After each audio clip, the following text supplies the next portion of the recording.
I'm Dr. Alvin Thomas. My work and this show is dedicated to educating, validating, elevating, and celebrating the importance of Black fatherhood. This is the Black Fatherhood Podcast. Conflict is part of human nature, critical to our existence in our environments, and even in learning to accept ourselves. But what about forgiveness? Does it come as naturally? What does it mean to forgive? Are the words, I am sorry, necessary? And if spoken, are these words enough? How can we carry on in relationships with people who have hurt us, especially those closest to us? Our next guest has written extensively about just that. His latest book, How Far to the Promised Land? One Black Family's Story of Hope and Survival in the American South, is a big, beautiful, intergenerational story about family, religion, poverty, grace, and forgiveness. The book takes a deeply personal look at what it means to be a son, a brother, husband, and father. And when that dynamic is challenged, asks, how do we forgive people in our family for wrongs that have harmed not only us, but the family members whom we love? Today we're talking with Esau McCaulley. He is Associate Professor of New Testament at Wheaton College and theologian in residence at Progressive Baptist Church, a historically Black congregation in Chicago. He is the author of the award-winning book Reading While Black and the children's book Josie Johnson's Hair and the Holy Spirit. He's a contributing opinion writer for the New York Times. His writings have also appeared in The Atlantic, The Washington Post, and Christianity Today. Welcome, Esau. It's such a pleasure to have you on the podcast. Thank you for having me on the podcast. You made me sound more impressive than I actually am, but I'll take it. You are just as impressive as all of these things have suggested. And I get the feeling from our pre-conversation that the audience will find you just as impressive because there's quite a bit to discuss. But even before we start discussing, because there's this really great book that I want people to kind of go out and get and read and enjoy. Read it multiple times because it feels like the kind of book that will have multiple layers that you will need to go back again and again to enjoy. So I want to ask you if you could for us to read a short excerpt from your book. Shortly after my parents' wedding, my father began to work as a truck driver. It's the one job he will return to whenever the terms of his parole do not prohibit travel out of state. Maybe he is drawn to it because driving carries with it an element of escape. He can be on the road, unconstrained by the demands of family and the limits of being poor, Black, and undereducated.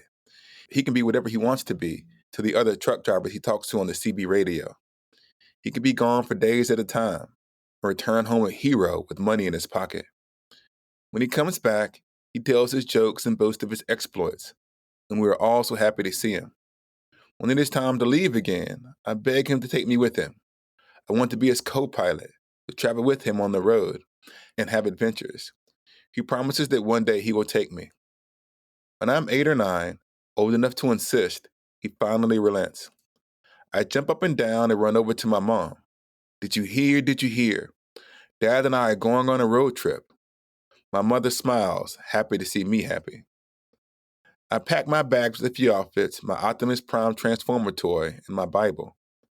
My mom comes in to make sure that I have all the things I really need, like my asthma inhaler, a toothbrush, and enough socks and underwear. While I prepare everything, my dad chats with Latasha in the living room. She has no interest in going on the road. She's excited to have a few days without her little brother to get on the nerves. Rolling my bag from my bedroom to the front room, I'm ready for the open road. I've never left my hometown, nor have I ever been alone with my father for longer than it takes for my mom to have a quick nap or to go to the grocery store. But I gather my courage, doing everything I can to look like I'm mature enough to handle an extended trip. Just as I'm about to go outside, he stops me. Son, I need to run to the store and get some snacks for the trip. Then I'll come back and get you. Sure, Dad, I say.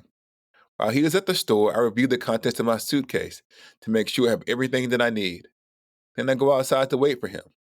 What should be a 15-minute jaunt starts to seem frighteningly long. Cars, delivery trucks, and the occasional SUV rumble past our home, but no 18-wheelers. After about an hour, my mom comes outside. She is gentle, calling me by my middle name and a silent nod to the fact that my given name, Esau, evokes too much pain. I don't think it's coming back, Daniel. Fighting back tears, I wipe in my eyes. I know he'll comfort me. I know it. I wait till the sun gives way. Then I wheel my bag back inside. We will not see him again for months. He does not call or check in. One day he just returns home as if nothing has happened and never asks to travel with him again.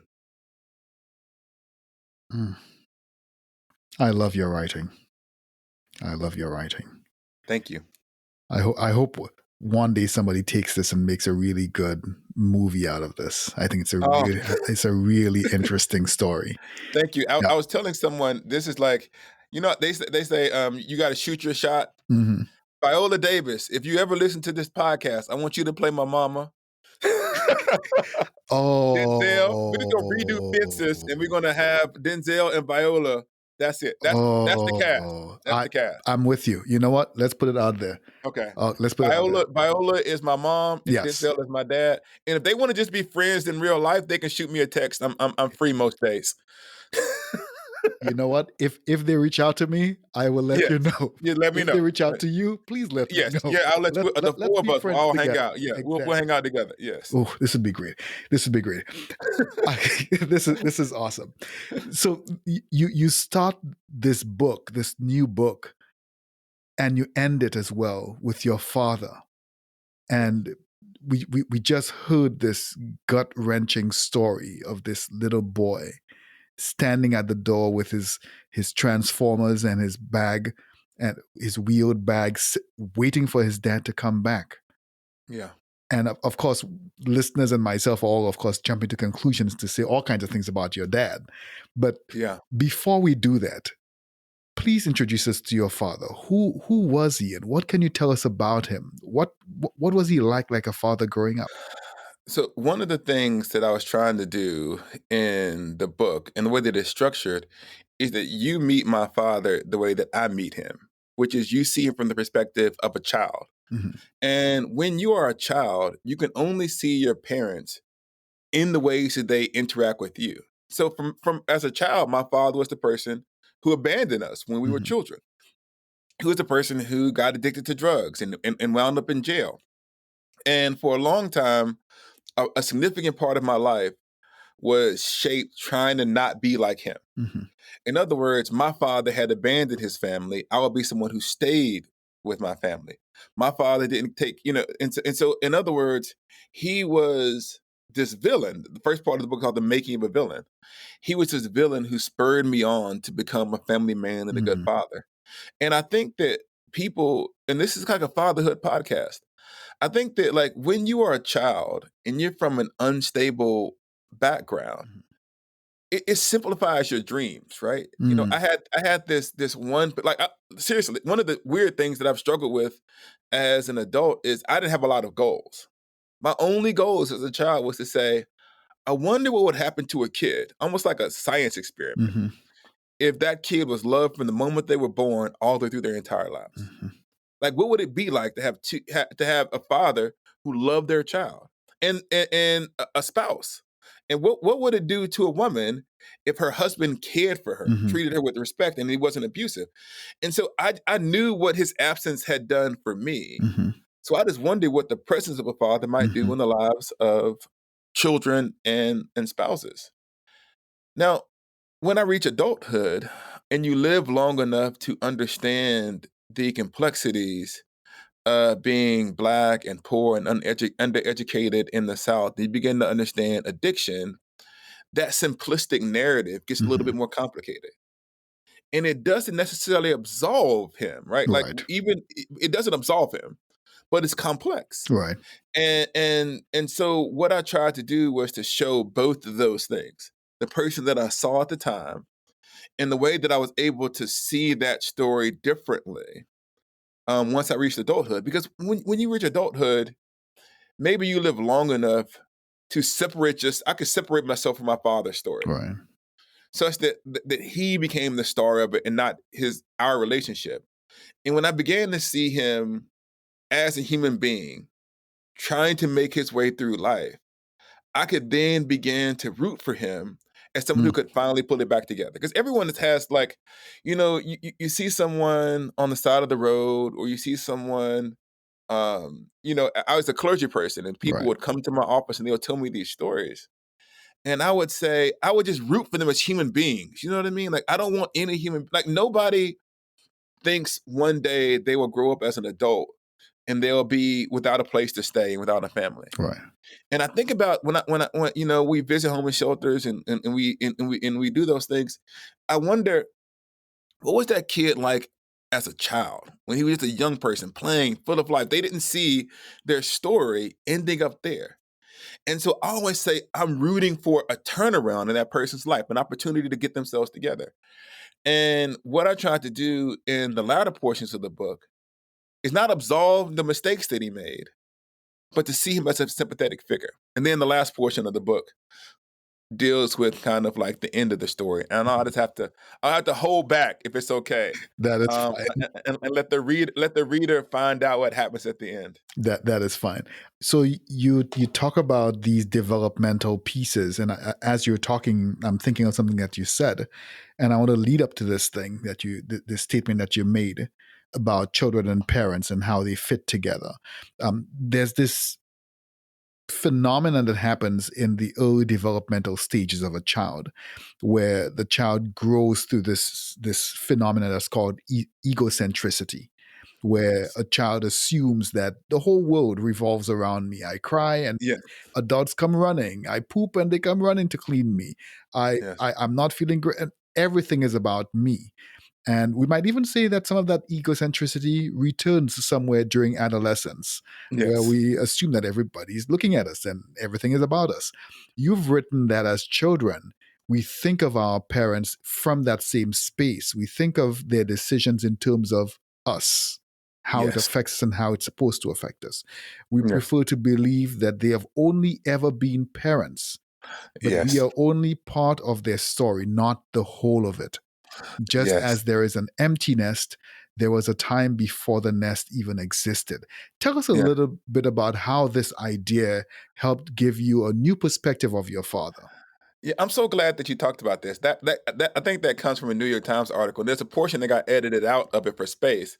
There's this phenomenon that we don't want to believe. We kind of want to believe that somehow we were immaculately conceived. Even like we think about our parents, we kind of go, "I know I existed, but that wasn't a part of it." Like Right. the very idea that they would be like in love, the whole thing is just like they're only parents. And even as adults, you kind of go, "Mom and Dad, that's gross. Stay away from each other." And so this idea that our parents, their whole life, only ever wanted to be parents, and they get all joy and happiness only from us. But they were teenagers at one point. Mm-hmm. They fell in love. And so by the time we enter this story, they've had traumas and things that happened to them that shape how they parent us. But we don't know those things. And so what I was trying to get at, and it's really interesting. I hope that the reader follows it. Like the information that would make my father a sympathetic character is not available to the reader in the same way that it was not available to me. We can't imagine it. And the idea that our parents might be shaped by a trauma that precedes our birth that may inform how they Mm. parent us is, on the face of it, really clear, because all of us who parent now are in some sense parenting in response to how we were parented. Either successes or failures. Like if you had a great mom and dad, you might say, I want to be just like my mom or just like my dad. Or I want to be different. Or they did. And so, in other words, no one is a blank slate.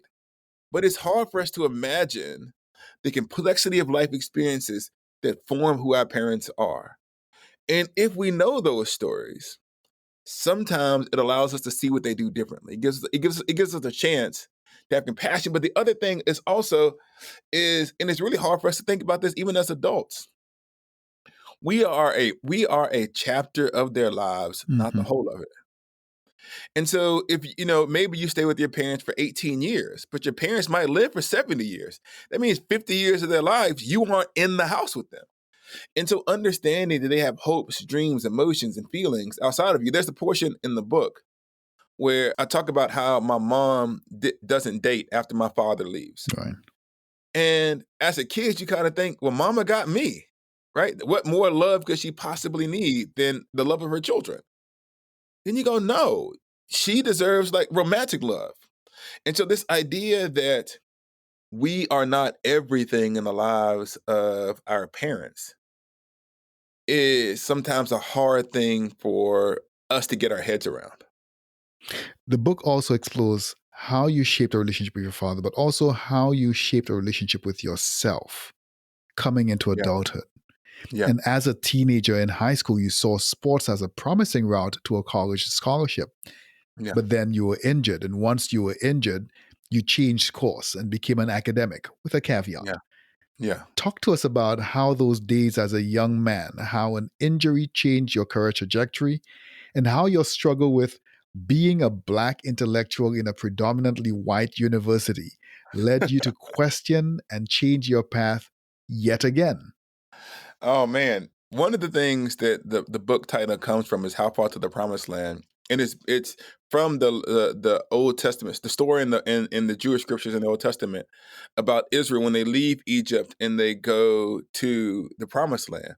But one of the things that you notice if you ever read that story is that the people of Israel meander around. Mhm. There's not a direct path from here to there. They don't just go straight across the desert. They kind of circle. And in a lot of ways, my story was similar, is that I don't have a direct A to B narrative. And when I was growing up, they had this saying that you can either play ball, sell drugs, or like do music or church. Those are like Right. the options. And I can't, man, listen, this is not a singing podcast, but I can't sing, I can't rap, I can't clap on beats. So the entire entertainment industry was closed to me from an Right. early age. And I just there wasn't a category for Black intellectual. The only people who I knew with college degrees for the most part were the teachers at my school. Mhm.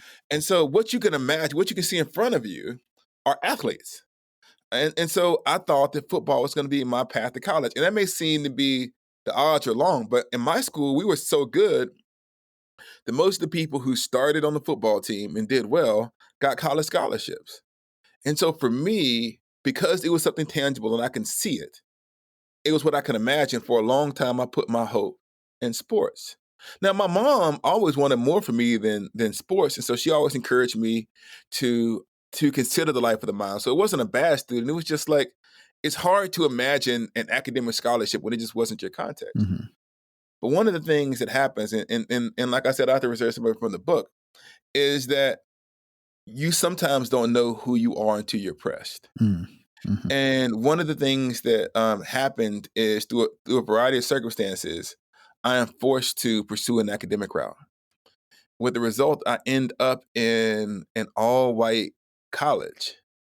And there's one thing I want to say as it relates to learning how to navigate a Black community and like the skills you need to learn. And people don't, and this is the part that I think that people don't always understand. There is a robust intellectual life even in impoverished Black communities in the sense of the kinds of questions that you're asking and the different intellectual paths available to us. So in other words, we think of like nihilism, like philosophical nihilism as a high intellectual achievement that certain people adopt. There is no meaning in life, utilitarianism. Well, there's actually a Black nihilistic utilitarianism, where they've looked at society, concluded that it was corrupt, and said the only thing that you can do is kind of hustle to get by, Yep. which is a recognized school of philosophical thought. And so we're engaging with Black nihilism on one side. There's Black nationalism in my neighborhood. There's Black faith. There's the Nation of Islam. In other words, there are all of these robust questions and philosophical worldviews that are challenging me to make sense of who I am. And when you go to a white university, most of that entire intellectual community is gone, Mhm. and you're faced with a new set of options: white liberalism, white conservatism. And so now a lot of the tools that you use to survive in that context aren't really useful in these contexts. And you find yourself drafted into, like, I call it the 100 Years' War between white progressives and white conservatives. And this is the thing, like, and this is kind of the hard thing to articulate. I always say, like, there's like the South of the Confederacy and the South of Austin, Texas. Hmm. And if you want me to choose, I'm going to choose Austin, Texas every time, right? Because they at least care about Black freedom. And we think about like white liberalism, but there are also places where Black political and theological and spiritual thought diverges from white Hmm. liberalism. And the fact that sometimes people don't understand the distinctive rhythms and customs of the Black intellectual life that it formed me informally, it was hard for me while I was in college to keep a sense of self. And so one of the hard things is, how do you grow but not lose something essential about who you are?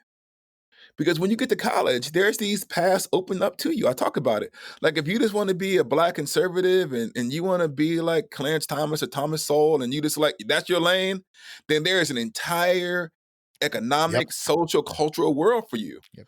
Or if you just want to be a mouthpiece like, but it's hard to find yourself and not just choose a side. And one of the things that I discovered in college is that neither one of those paths where I completely immerse myself in an entirely different culture was my path to the promised land. I was trying to find a way to grow and develop, but not lose contact with the neighborhood that shaped me. So, in this struggle of trying to find yourself and trying not to lose yourself, you're trying to find your voice and trying to find your Yes. space. And Yes. as you're doing this, trying to do this academic space successfully, Yeah. you wrote something. You wrote that I needed a distinctly Black and Christian way of being. Yeah. Tell us about that revelation and what you did about this. So yeah, one of my favorite lines in the book is that I said I needed less Bertrand Russell and more Frederick Douglass. Mm. And so what I was trying to get at is, I'm grateful for the university that I went to. It's a great school. And it gave me it honed the literary gifts and tools, the literary gifts that I had growing up. And it made me into a better writer and a more disciplined thinker. And it gave me words to articulate things that I was feeling, but it forced me to wrestle those ideas down into paper. It's an overly stereotypical thing, but there's some elements to truth that the Black church is an oral culture. Mm-hmm. And so the rhetoric, the spoken rhetoric is a significant part of it. But it was in college that I had to wrestle that rhetoric down to clear thoughts and sentences and paragraphs. And it gave me kind of the analytical tools and the language and the categories to talk about what's happening to Black people in this country. And I'm grateful for that. But it it was also in part a discussion about my community, not from my community. Mm. And what I needed to do was to immerse myself again in the literary sources and conversation partners that were from the Black community. And one of the things where this is just like, and this actually exists still today, there are still very high rates of church attendance in the Black South. And that the Black church in America has been a source of hope and inspiration um, in the Black community. And I felt like that was something I didn't want to set aside. And for me, I wanted what I found useful about the church and Christianity is that it combined both a social and a personal critique. Mm-hmm. In other words, it spoke about the ways in which society was broken and mistreated individuals, but it also spoke about our tendency to damage one another. In other words, it allowed me to say that I was not just a victim, but I was also a victimizer. That I was someone who benefited from the exploitation of other people. And so I saw personally in Christianity both a social critique and a personal critique and a vision of the good, the true, and the beautiful in the person of Jesus, who's central to the Christian faith. Mm-hmm. And I saw in his life something that I could run after that inspired me. And so for me, it was like, and I'll put it this way, maybe I'll put it this way.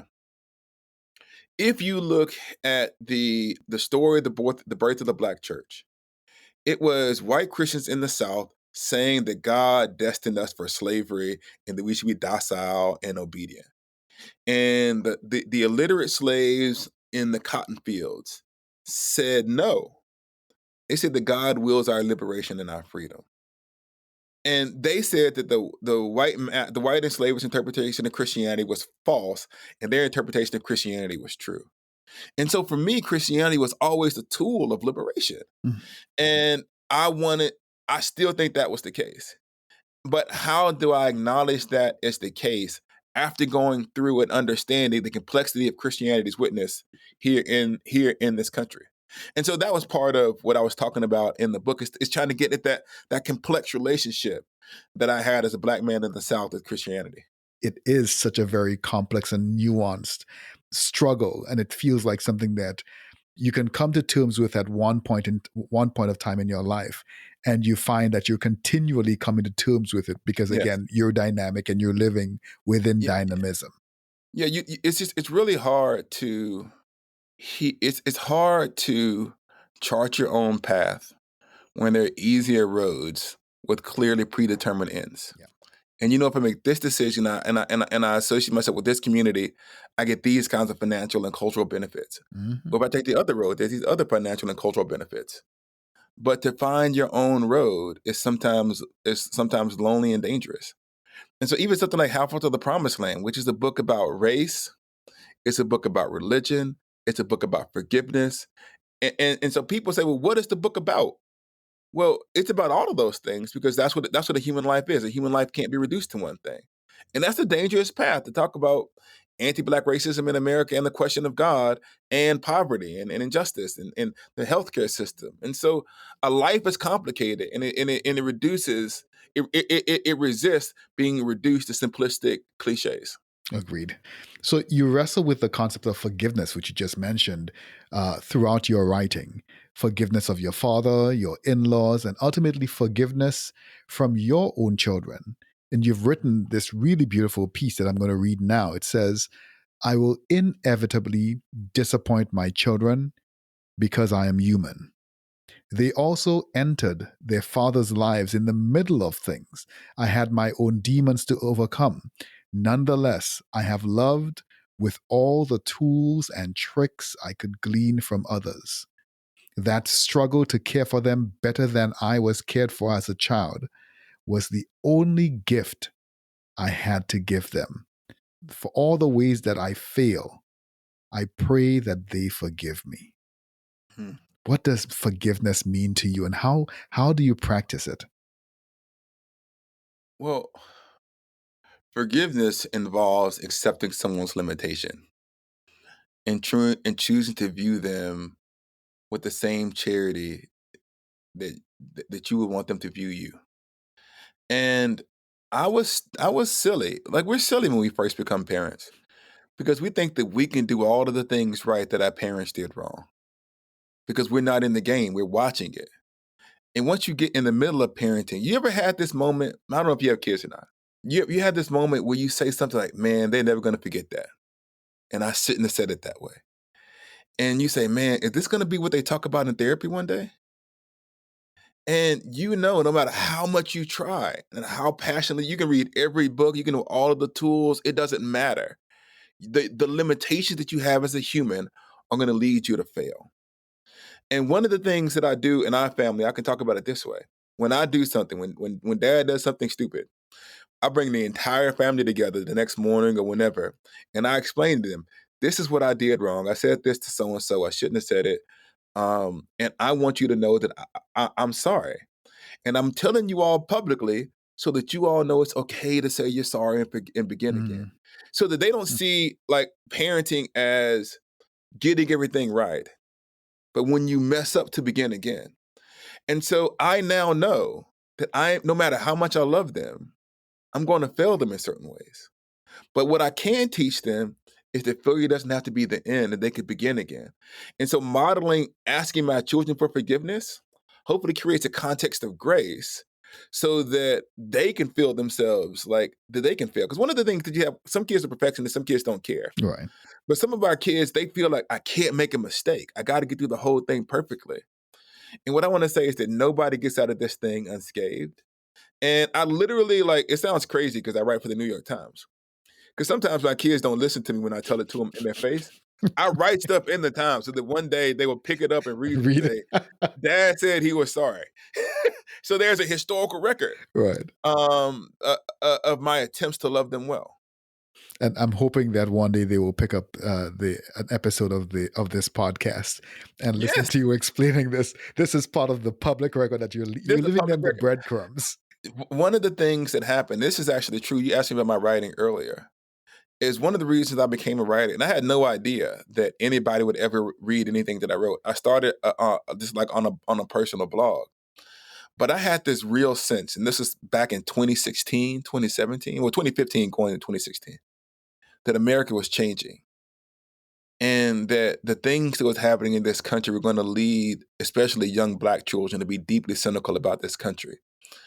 And I said, I wanted, I knew that one day. So, like, I look back on the civil rights movement. And I wonder, what were the people who were there at the time, what did they do?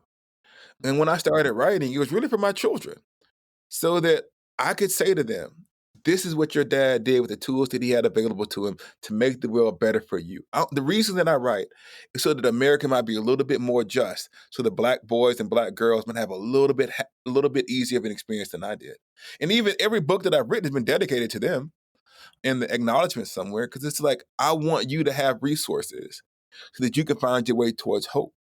And so, yeah, I think that, like, in many ways, my children stand at the center of the work that I do. So you talk about finding peace with your father before he died.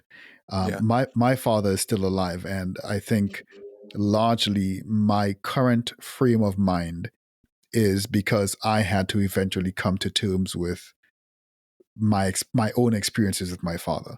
And I think in one of the episodes in season 1, I talk about those experiences with my father and what it means for my nieces and nephews today, and how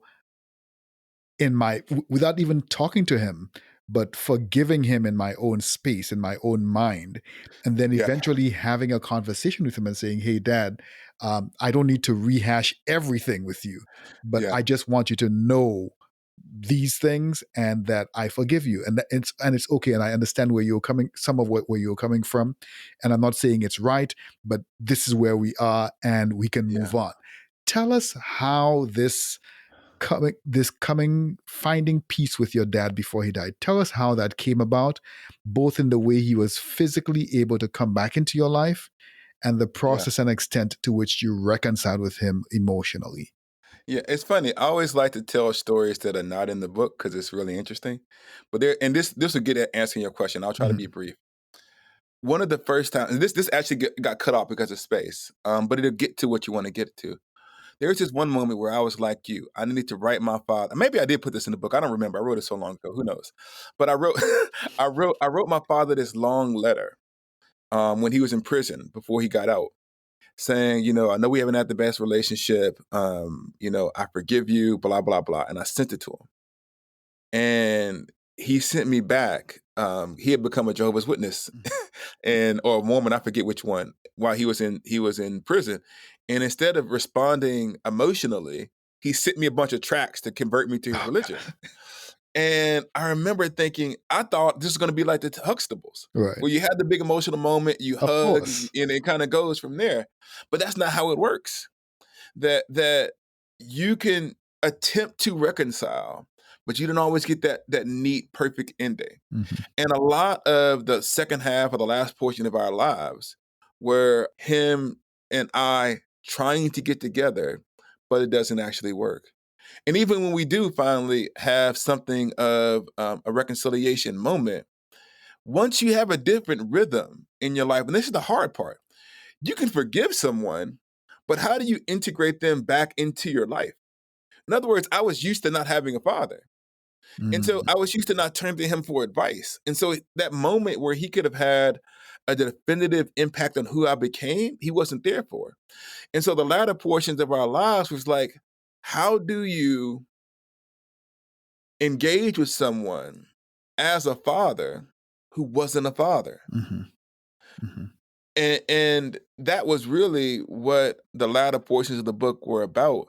And we were blessed to have like a couple of salient moments. And there's just this really great conversation that I can't summarize now and Mhm. that meant a lot to me. But once again, you talk about that, and this is not to say that it's not real, but it's literary.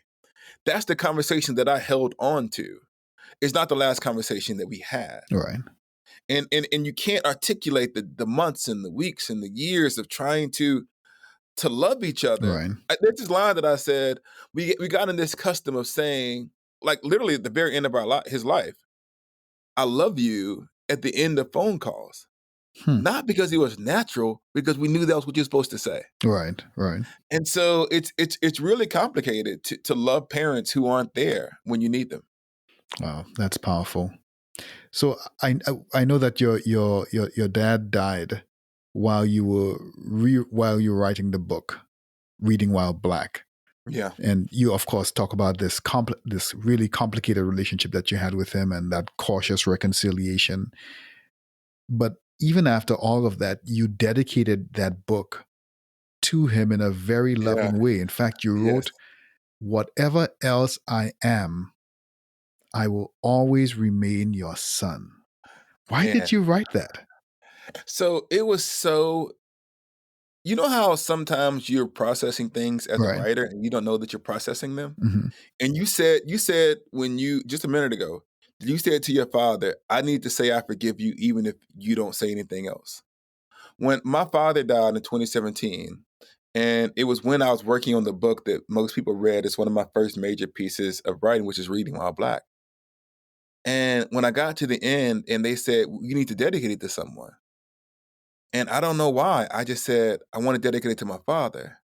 But I also said the line, whatever else I am, I remain your son. What I was trying to say is, you made me who I was, even by Hmm. your absence. Hmm. You shaped me into the person who could write this book. But everyone who read the book for years was like, this is such a sweet thing to say to your Hmm. father. I love my father too. So I went through interview after interview after interview with people talking about the dedication to the book. And so in some sense, How Far to the Promised Land is an explanation of the dedication Yeah. for Reading While Black.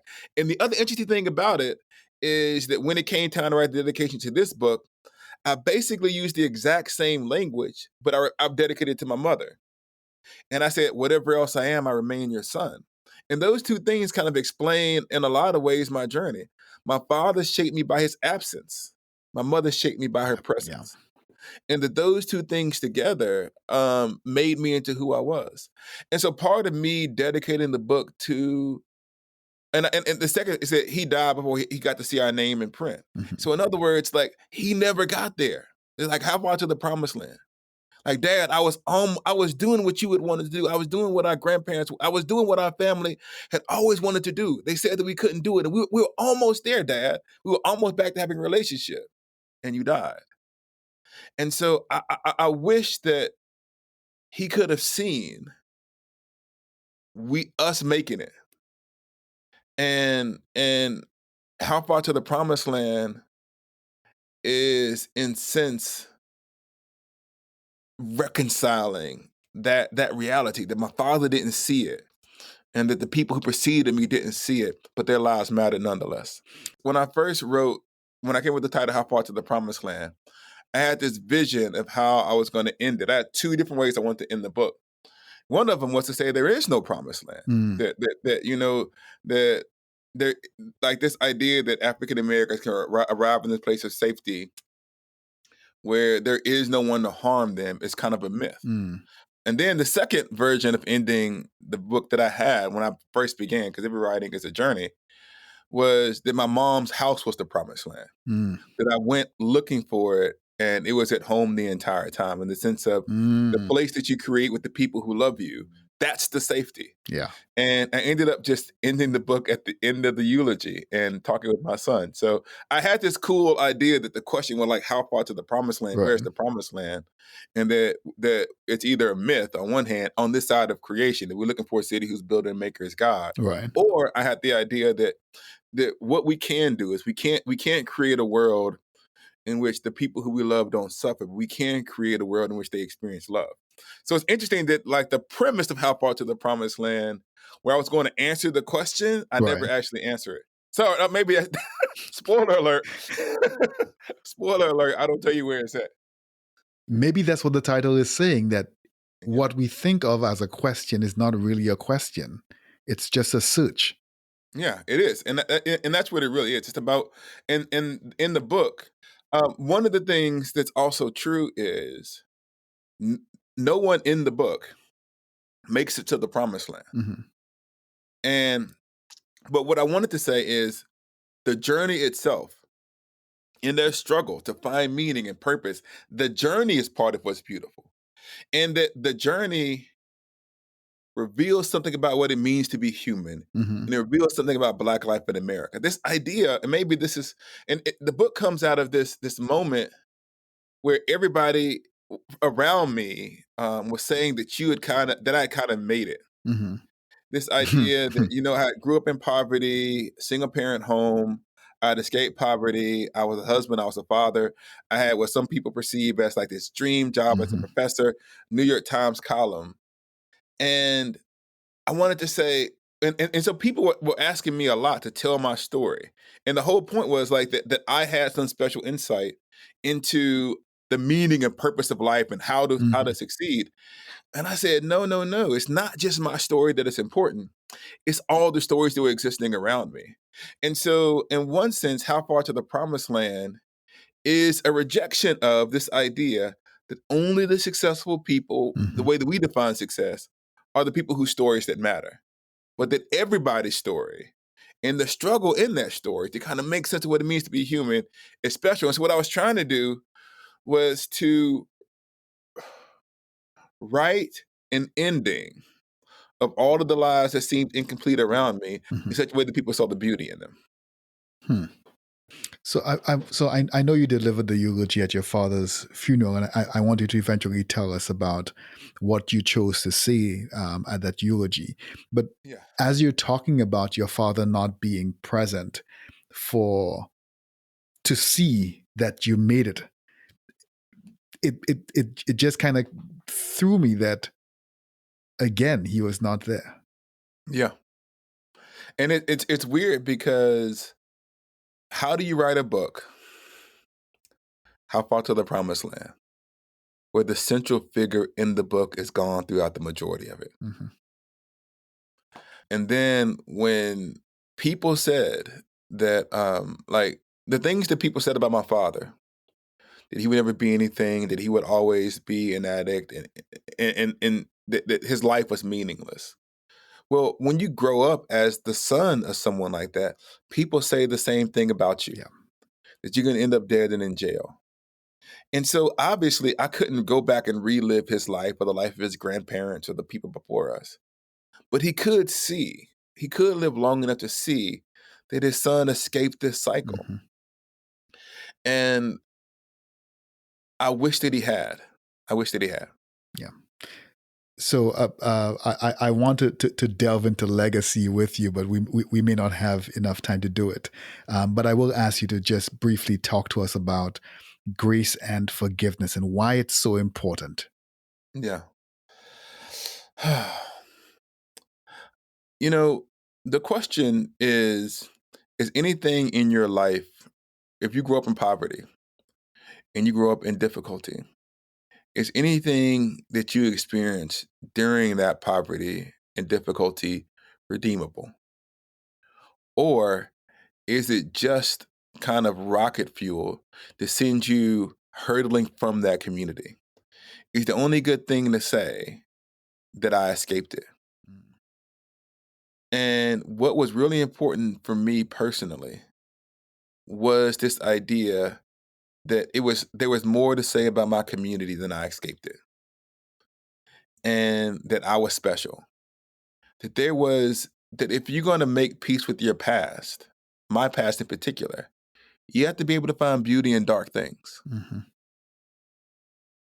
And no one else could do that in the sense of the people from my community. No one else could have the opportunity to write a story that would give them dignity. And so for me, in order for me to give them dignity and to show the beauty, I had to forgive. And that was my way of saying, not just to my father, but to my neighborhood and my community and my church and my city, thank you. And I love you and you're valuable. And I know this is like maybe seen to be off track, but it's important for me. Huntsville, Alabama is an ignored city. Mm. People know about Birmingham, they know about Selma, they know about Montgomery. But my city is kind of the city that gets lost in these kind of Atlanta, these mythic southern cities. And I want to say, no, no, no. This black part of Northwest Huntsville that the world ignores is valuable. And that it produces people who can be of service to the world, not just in me, but in all of the characters who are around the story. And in order to do that, I had to forgive it. And I had to make peace with it and see the ways in which God was at work in that broken part of the world, broken but beautiful part of the world. Thank you so much, Esau. Definitely the promised land, or at least the path to the promised land, is both beautiful, gritty, and difficult. And maybe the promised land is not a place. Maybe the promised land is a journey. But definitely grace and forgiveness seem to be the vehicles that take you through and to the promised land. Thank you so much for sharing with us today. Thank you for having me on the podcast. Yep, it was a pleasure. One of the metaphysical poets whom I really love and appreciate, Andrew Marvell, wrote a poem called Eyes and Tears. And in that poem, he talks about the joys, pleasures, purpose, but sorrow, pain, and struggle processed by eyes, and the cleansing nature of tears. So too, hope, grace, forgiveness, and reconciliation play unique parts in the lives of human beings. As you think about your life and as you try to write your story, recognize that each individual, each relationship is either part of a chapter or is its own unique chapter in your life. As you're writing that story of your life, begin by being kind to yourself. Do unto others as you would have done to you. Forgive that frightened child in you who could not speak up against the abuse that they saw or suffered. Reassure that timid little boy in you who always felt less than. Reassure him that today he is enough. That silenced little boy in you, allow him to finally dream his big, silly dreams, and do not judge him for it. Forgive yourself for not reaching the expectations others have or had of you, or that you had for yourself. Once you have tasted the freshness and sweetness of grace and forgiveness, it is human to want to extend it to others, especially to those with whom you have experienced pain. Be kind to yourself. Be kind to others.